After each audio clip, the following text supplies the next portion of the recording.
बता देती हूँ। देखिए, अब हम यहाँ पे एटीसी पिंडी के अंदर पेश होते हैं। कई केसेस हैं, लेकिन जिस केस में जो ये ज़मानत के लिए पेश होते हैं, मैंने ये देखा है कि यहाँ पे हमारी ज़मानत नहीं होगी। तो फिर ऊपर से कोई एक ऐसा केस है जिसके अंदर पता नहीं 302 का केस है, उसके अंदर अरेस्ट वारंट भी निकल आए हैं। तो कई लोगों ने पूछा कि आप बेल क्यों नहीं ले रहे। मैंने कहा आज उसमें बेल ले लेंगे तो ये किसी और केस के अंदर अरेस्ट वारंट्स निकाल के ये अरेस्ट कर लेंगे। तो इसलिए मुझे जब इन्होंने अरेस्ट करना होगा ना, मैं आपको यकीन से बता रही हूँ, ये अरेस्ट कर लेंगे। ये जो तरीक़ाकार बनाया हुआ है, हम भी थक गए हैं। हम जब कोर्टों के अंदर चक्कर लगा रहे हैं, हम कभी एक कोर्ट में कभी लाहौर भागे जाते हैं, तो आप पहले हमारा तो पूछ लें कि ये जो नाजायज़ केसेस हैं, सबको पता है नाजायज़ हैं। एक अब 302 कत्ल का कोई केस है, उसके अंदर मेरा जुर्म ये है कि मैं इमरान खान का मैसेज जेल से बाहर लेकर आती हूँ। देखिए, इमरान खान का जेल से बाहर का पैगाम लाना कैसे जुर्म हो सकता है। आप कहें कि कोई इश्तिहाल डलवाया है, मैंने डलवाया है, लेकिन 302 का कत्ल का केस मेरे ऊपर कैसे हो सकता है। और उसके अंदर आप गिरफ्तार कर लें, जिसका दिल करे आप गिरफ्तार कर लें, जिसको दिल करे ना करें, आपकी मर्जी है। ये इंसाफ का तरीक़ाकार तो नहीं है। मैं तो जज साहब से भी, जो सारे जजेस ये केसेस जिनके ऊपर ये जिम्मेदारी आई हुई है, मैं उनसे कहूँगी कि देखें, आप लोगों को ये, हम समझ रहे हैं कि मजबूरी है, लेकिन पाकिस्तान में हम मजबूरी के बहाने से कब तक गैर कानूनी चीज़ें करते रहेंगे। मजबूरी कोई वजह नहीं है कि हम इंसाफ ना दें। मजबूरी कोई वजह नहीं है। कल वो ये जो पुलिस वाले कहते हैं हम भी मजबूर हैं, तो क्या कल पुलिस वालों को गैर कानूनी तरीके से कहा जाएगा किसी को कत्ल कर दो, तो वो अपनी ड्यूटी समझ के ये भी कर देंगे। ये सारा कुछ गैर कानूनी है। तो इसलिए हम जजेस को ये कहेंगे कि आप लोगों के ऊपर हम आपसे उम्मीद रख सकते हैं। हम और हमारे पास कौन सी जगह जाने के लिए कि ये इस किस्म के गलत केसेस बने। आप हिम्मत करें, ये गलत केसेस बाहर फेंकें, पूरी कौम आपके साथ खड़ी होगी। आप पाकिस्तान के हीरोज़ बनेंगे, क्योंकि पाकिस्तानी आपकी तरफ, हमें हौसला आएगा कि इंसाफ ख़त्म नहीं हुआ है, कि दफन नहीं हो गया। आप सिर्फ हिम्मत करके हम लोगों को जो गैर कानूनी तरीके से अदालतों के चक्कर काट रहे हैं, तो आपसे हम अपील करते हैं कि आप हिम्मत करके हमें इंसाफ दें। जो भी जुर्म हो, अगर जुर्म है तो सज़ा दे दें, लेकिन अगर जुर्म नहीं है तो हमें इंसाफ दे दें। लेकिन ये तरीक़ाकार कि हम कोर्ट्स के चक्कर पे चक्कर लगा रहे हैं, इसका कोई, देखिए, मैं नहीं, सिर्फ हज़ारों लोग हैं, गरीब लोग हैं। आप उनसे जाके पूछे, मुझे उन पर इतना तरस आता है कि उनके ऊपर तारीख पड़ती है, वो 8-8, 9-9 घंटे सफ़र करके आते हैं। हम अब ज़ाती तौर पे कई लोग वॉलंटियर्स के तौर पे उनकी मदद करने की कोशिश करते हैं, उनके किराए भरने की कोशिश करते हैं। वो आते हैं 10 घंटे सफ़र करके, एक हाज़िरी लगती है, फिर वापस जाते हैं। आप एक दफ़ा सबको बुलाकर जज साहब से हमारी अपील है कि आप इंसाफ दे दें। अगर जुर्म है तो साबित करवा दें, पुलिस का काम है साबित करना, सिंपल सा प्रोसेस है। लेकिन लोगों को ख़राब ना करें, वो अपनी बेरोज़गार हो गए हैं आप ये अदालतों में चक्कर लगा लगा के।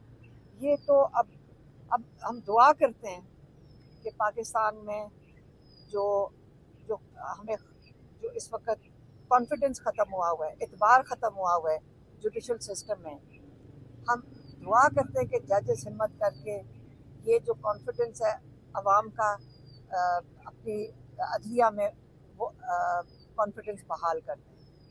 क्या आप समझती हैं कि 5 अगस्त की कॉल के बाद अब पीटीआई 14 अगस्त को दोबारा एहतजाज की कॉल देगी? इमरान खान ने अभी जो पहले पैगाम भेजा है, उन्होंने, उनके पैगाम में था कि 5 के बाद अब अगली तारीख 14 होगी। ये उन्होंने पैगाम भेजा। मैडम, 14 अगस्त जो है यौम आज़ादी है, और इमरान खान साहब ने एहतजाजी तहरीक का ऐलान कर दिया है। 5 अगस्त योम साल कश्मीर था, इसी तरह योम आज़ादी पाकिस्तान है 14 अगस्त। तो ये क्या वजह है कि इन जो मखसूस दिन है इन दिनों पर जो है वो एहतजाजी तहरीक का ऐलान कर दिया? मैं आपको थोड़ी सी तारीख बता दूं, शायद तारीख अगर आप पढ़े होंगे तो 14 अगस्त तक पहुंचने में आपको पता है किन मराइल से मुसलमान गुजरे थे हिंदुस्तान में। आपको पता है उन्होंने एहतजाज किया था।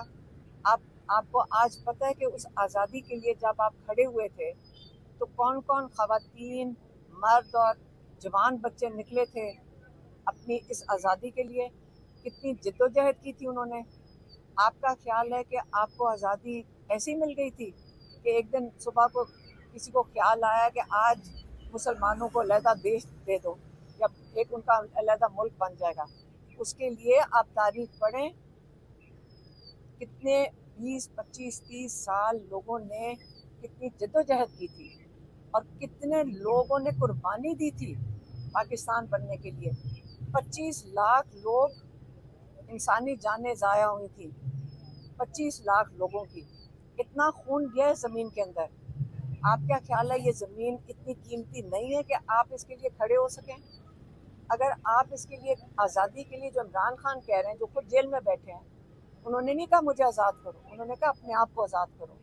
कि ये हकीकी आज़ादी के लिए खड़े होना है, हकीकी आज़ादी के लिए। आपको जब 1947 में आज़ादी मिली थी, आपको हकीकी आज़ादी नहीं मिली। आपको एक किस्म का, हम सबको एक किस्म का धोखे में रखा गया है। यहाँ पे जो एक एलीट बन गया, एक जिसको कहते हैं एलीट माफिया। आपको आज पता है, आज जाके चीनी का पूछ लें, आज जाके अपने आटे का पूछ लें, पैसे कौन बना रहा है उसके ऊपर? किसान तो नहीं बना रहा, गन्ने के ऊपर किसान तो नहीं बना रहा। आप सबको पता है कि इस वक्त पाकिस्तान में मसाइल क्या हैं। तो आप अपनी हकीकी आज़ादी के लिए नहीं खड़े होना चाहते? ये तो मेरा सवाल आपसे होगा। अच्छा मैडम, ये बताएं कि आपने कहा कि कत्ल का मुकदमा भी है, आया आप उसमें आज आपने उसमें जमानत की दरखास्त दी है या नहीं दी, या जमानत रहेंगी कि नहीं? देखिए जी, मैंने इसमें तो जमानत के लिए नहीं मांगा। देखिए उसके मुतालिक हमने रिक्वेस्ट की हुई है, हमें जब डॉक्यूमेंट्स मिलेंगे और एफआईआर की कॉपी आएगी तो हम उसमें फाइल करेंगे। और देखिए वो मजाका खेज तरीन मुकदमा है हलीमा खान साहबा का, उस केस से क्या लेना देना। इनफैक्ट उस केस में तो साफ नजर आ रहा है कि वो केस सियासी बुनियादों पे बनाया गया है। और मैं अर्ज कर चुका हूँ पहले भी, हलीमा खान साहबा का कसूर ये है कि इमरान खान साहब की बहन है, इमरान खान साहब की बात आके अवाम को बताती है, यही फॉल्ट है।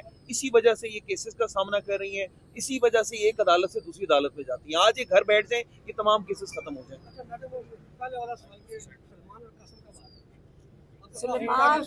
सुलेमान और कासिम के पास नाइकॉप है, लेकिन उनके पास उसकी कार्ड नहीं है।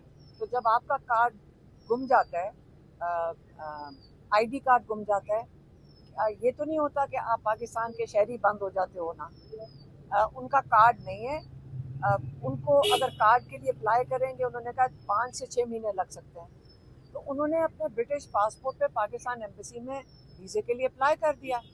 तो आपका ख्याल है कि जब वो उनके बेटे हसन और हुसैन नवाज शरीफ के, वो नाइकॉप पे आते हैं या ब्रिटिश पासपोर्ट पे आते हैं? वो किसी पे भी आ सकते हैं, उनकी मर्जी है। लेकिन ये बच्चे सुलेमान और कासिम अगर पाकिस्तान आना चाहते हैं, पाकिस्तान हुकूमत कैसे रोक सकती है? वो कहते हैं नाइकॉप बनाने में नहीं रोक सकते, लेकिन वो आपको कहेंगे किश्ती पे भेजा या घोड़े के ऊपर भेजा है, किसी गधे गाड़ी पे भेजा है। वो कार्ड्स को 6 से 8 महीने भी लगा सकते हैं। वो इनकार नहीं करेंगे, कार्ड इशू करेंगे, लेकिन वो इस्लामाबाद बनने आए हैं, बहाने कर सकते हैं। लेकिन वीज़ा तो उनको 1 घंटे में मिल सकता है। उनका आज फिर फॉलो अप करेंगे एम्बेसी से, लेकिन वो वहाँ पे बात ही करने को कोई तैयार नहीं है एम्बेसी के अंदर। लेकिन इंशाल्लाह बच्चे फिर आवाज़ उठा लेंगे, फिर अपील करेंगे कि हमें वीज़ा दिलवा दो। फिर किसको कहेंगे? जिनको हमारे लोग मानते हैं। देखिए, किसी ने पूछा जी आप अमेरिका जाके कर, भाई आपकी पूरी हुकूमत जाके अमेरिका बैठ जाए, आपके लीडर्स जाके अमेरिका बैठ जाएं, आपके लीडर्स जाके लंदन से कह रहे हैं जी हम वहाँ से उनसे सिफारिश लेकर आनी है। तो क्या कासिम और सुलेमान उन्हीं लोगों को ही कहेंगे ना जिनके ये लोग मानते हैं। अच्छा मैम, तलाल चौधरी ने तो इस हवाले से कहा है कि अगर कोई टेक्निकल इशू है तो वो हमारे साथ रब्ता कर सकती है। किससे रब्ता करें? उन्होंने कहा हमारे से रब्ता कर सकती है। मुझे बता दें, मैं कर लेते हैं। तलाल चौधरी से रब्ता करें। हमारे लॉयर हैं, तलाल चौधरी से हम इनको आज कह रहे हैं। फैसल साहब को हमारे एडवोकेट हैं, आप सबको मैं बता रही हूँ, ये तलाल चौधरी साहब से रब्ता करेंगे। हालांकि तलाल चौधरी साहब को खुद नहीं पता कि टीवी के ऊपर मैंने देखा था कि उन्होंने कहा है कि जो क्या इंटीरियर मिनिस्ट्री है, उन्होंने कहा हमारा इससे कोई ताल्लुक नहीं है, क्योंकि एम्बेसडर ने हमारे जो अजीज़ हैं जिन्होंने उनसे बात की थी, एम्बेसडर ने उनको कहा था कि इंटीरियर मिनिस्ट्री से मैं इजाज़त ले रहा हूँ, ठीक है। और जब मैंने इसके ऊपर ट्वीट किया, जो तो हमें क्या कहने की ज़रूरत है, कोई और बात। जब मैंने ट्वीट किया तो उसका जवाब टीवी पे मैंने देखा कि इंटीरियर मिनिस्ट्री कह रही है कि हमारा काम नहीं है, ये मिनिस्ट्री ऑफ फॉरेन अफेयर्स का है और एम्बेसडर का काम है वीज़ा देना। तो जब इंटीरियर मिनिस्ट्री ने ये कह दिया है, तो अगर तलाल चौधरी साहब से रब्ता करके हमारे लॉयर उनसे रब्ता करेंगे, आपके सामने खड़े हैं, इनको मैं कहती हूँ उनसे रब्ता करें, उनको बता दें कि उन्होंने अप्लाई किया हुआ है, उसके उनको तो वो भी उनका ट्रैकिंग नंबर भी है उनके पास, ये उनको ट्रैकिंग नंबर दे देंगे। और तलाल चौधरी साहब आप आके बताएं कि क्या वजह है कि बच्चों को वीज़ा नहीं मिल रहा, क्या कोई डॉक्यूमेंट मिसिंग है, या क्या कोई जेर ज़बर पेश रह गया है, बता दें कि क्यों नहीं मिल रहा उनको वीज़े। अच्छा मैडम, ये बताइएगा कि सलमान अख्तर राजा और महमूद खान चक्री आपके पास पहुंचे चक्री इंटरचेंज, दीगर MNAs नहीं पहुंचे, तो कल Bashir Khan MNA PTI league से उनका तल्लुक है, कल आए हुए थे अडाला, उन्होंने कहा कि हमें महमूद खान चक्री और सलमान राजा ने ये कहकर पार्लियामेंट बुलाया कि आप थोड़ी देर के लिए यहाँ आ जाएं, उसके बाद हम अडाला चलेंगे। लेकिन जैसे ही वो निकले तो उसके 5 मिनट बाद जो है हमें वहाँ बंद कर दिया गया। तो उनका कहना यह है कि सलमान अख्तर राजा और महमूद खान चक्री की वजह से हमें पार्लियामेंट हाउस में बंद किया गया। आप इस पर क्या कहेंगे? इमरान खान साहब ने बहुत अप्रिशिएट किया सलमान सफदर और सलमान राजा ने कल जो बात की थी, उन्होंने कहा सलमान अख्तर राजा को उन्होंने बहुत ज़्यादा अप्रिशिएट किया, तो किस वाले से अप्रिशिएट किया? क्योंकि वो भी बाहर निकला है, बाकी भी बाहर निकल आते नहीं, तो कहते हैं उन्होंने हमें बुलाया और हमें इनकी वजह से बंद किया गया है, अगर हमें ना बुलाते तो हम सीधा अडयाला आते। वो जो देखें, हमें तो वो पता है, जो हमें आके जो बाकी MNAs जो उनके साथ अकेले सलमान अख्तर राजा और अचकजई साहब नहीं थे, हमारे थोड़े से MNAs भी उनके साथ थे।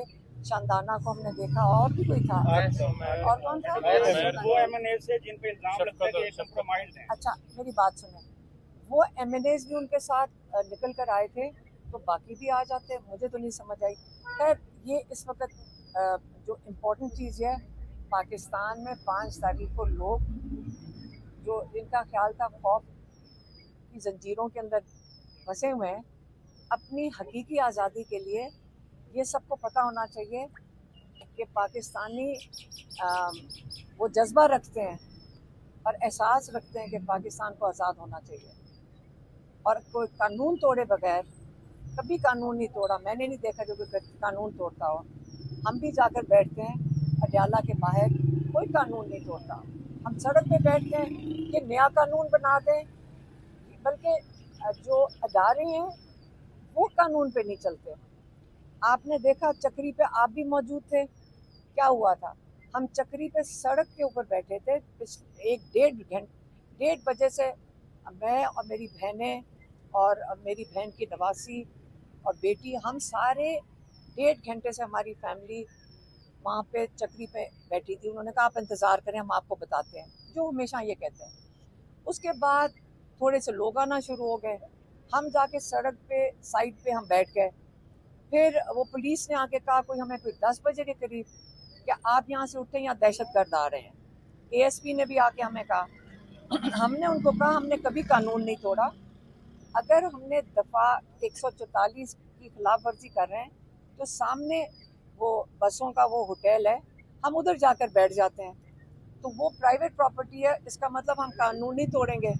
हम वहाँ चले गए सारे, हम जैसे वहाँ गए तो उन्होंने उस रेस्टोरेंट की बत्तियाँ बंद कर दी, और आप गवाह हैं क्योंकि आप में से काफ़ी लोग उधर थे, आपके पीछे भी पुलिस ने एक किस्म का लाठीचार्ज किया, उन्होंने आपको वहां से भगाया कि नहीं? आप सब गवाह हैं, तो आप क्यों नहीं बात करते कि क्या हुआ था? आपको भगाया सबको। फिर हमने अंधेरे में खतरनाक था, साथ वो कह रहे हैं कि हमारी सिक्योरिटी के लिए खड़े हैं, साथ इतना अंधेरा कर दिया वहां पे कि कोई चीज नजर ही नहीं आ रही थी, और दहशतगर्दी तब हो सकती थी। हमने बत्तियां जलवाई, हमने कहा जितने यहाँ लोग खड़े हैं इनको खाना दे दो, ताकि ये ना पुलिस कह सके कि ये क्यों यहाँ खड़े हैं। और उस खाने को इन्होंने तमाशा बना दिया। शर्म आनी चाहिए इनको। पहले लाठीचार्ज करते हैं, फिर पुलिस वाले खड़े होकर तस्वीरें खींचते हैं। ठीक है, पुलिस वालों ने तस्वीरें खींची ना, बताने के लिए कि जी देखें ये सारी दावत कर रहे हैं। क्या हम क्या भूखे बैठते? सारे जो लोग बेचारे इस दोपहर से वहाँ हमारे साथ खड़े थे, अगर खाना खाना भी जुर्म बन गया इनके लिए, और वो हम बस के होटल पे बैठे हुए थे, और इसलिए क्योंकि पुलिस इनको लाठीचार्ज कर रही थी, और आप लोगों के ऊपर भी लाठीचार्ज हुआ था, और आप लोगों भी सुबह से भूखे थे, और आप लोगों ने भी बैठ के खाना खाया था। ये भी बता दें। आप ये रिपोर्ट किया करें सही कि आप भूखे थे दिन से, और फिर आपको खाना हम सबने मिलके कहा सबको खाना खिलाओ। हमारे ड्राइवर भी थे, बेचारे गरीब भी खड़े थे, सब भूखे खड़े थे सुबह दोपहर से। क्या इतना बड़ा रोजा रखने के बाद नहीं खा सकते थे? ये जुर्म बना दिया। तो इसलिए आपको मैं कह रही हूँ कि हमेशा जब अगर रिपोर्ट को करना, हम तो सीधी बात करने वाले लोग हैं, इससे ज्यादा हम बात नहीं करेंगे और नहीं करने की जरूरत समझते हैं। मैडम ये बताएं कि फैसल साहब कब तक गिरफ्तार करेंगे? मैं फैसल साहब को कहूँगी अभी फोन कर दें उनको, निकल हाँ, मैं उनका कांटेक्ट नंबर वगैरह हासिल करता हूँ इसे, और जिस तरह आपने इंस्ट्रक्शन दिए उनको एक लेटर भेजें कि आपने जो मीडिया वालों ने पूछा था, उन्होंने कहा आपसे कांटेक्ट करें, ये बच्चों के ट्रैकिंग नंबर्स हैं, आप बताएं कि इनको वीजा क्यों नहीं दिया जा रहा। ये मैंने उनको बता दिया। ख्वाजा आसिफ साहब ने ट्वीट किया कि पाकिस्तान की जो 3000 प्लस है एलीट जो आला अफसरान है, वो अपनी प्रॉपर्टी फैमिली में पुर्तगाल शिफ्ट हो गया, वहाँ उन्होंने प्रॉपर्टी बना ली, अब वो भागने वाले हैं।